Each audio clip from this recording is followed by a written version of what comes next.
This is a sourdough starter from scratch, day 8, part 1.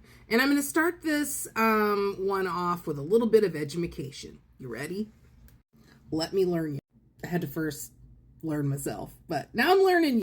And this will also give me a chance to answer some of the questions that I've been getting that I haven't had yet a chance to address yet. So just warning, this is going to be a longer video. If you don't give a shit and you don't want to hear about the edumacation part and addressing questions, then if you tap the heart button, it'll go 2 times the speed and you can get yourself to the part that you want. So the first question is that I've been getting. A lot of people think that I'm missing the ingredient of yeast, and that's why I'm having the problem. I'm not missing the ingredient of yeast. What we're actually creating is the yeast naturally. So there is natural yeast in our environment everywhere. It's in the air, it's on your hands, it's everywhere. You just can't see it. So what we're doing with the flour and water is we're leaving it at room temperature to ferment and grab the natural yeast components within the air that's surrounding it, which is eliminating the need for the commercial created yeast packet. And sourdough is a living thing, like a plant. So that's why we have to feed it every day. Now, we'll get into later in how to store it if you're not going to bake so that you don't have to do this every day. We'll do that part later. Number 2, somebody asked me the question, are you sure you're not using bleached flour? Because although bleached flour will work, it'll just take longer. It's not recommended to start with. And to be honest, I don't know. That bag of flour in particular that I've been working through, my mom brought over. I dumped it in the container and the bag is thrown away. But I got a plan. We'll also get into that later.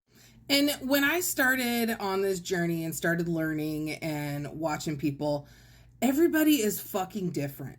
From what flour that they use, to how they feed it, to if they discard, if they don't, when it's ready, when it's not.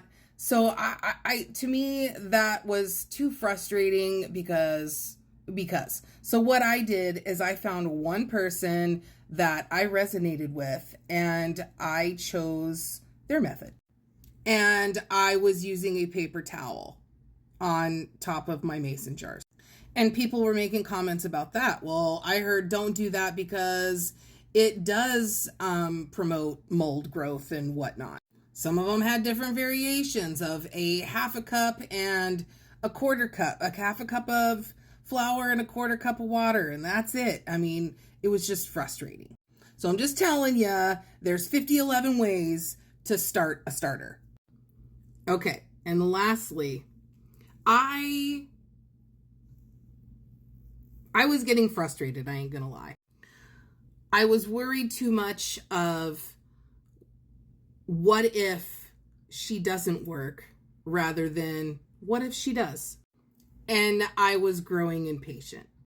And everybody else's videos, they tell you it could take up to 14 days to get an active starter going, but nobody's shown the process if it doesn't develop within the 7 days, and they're cooking on day 8.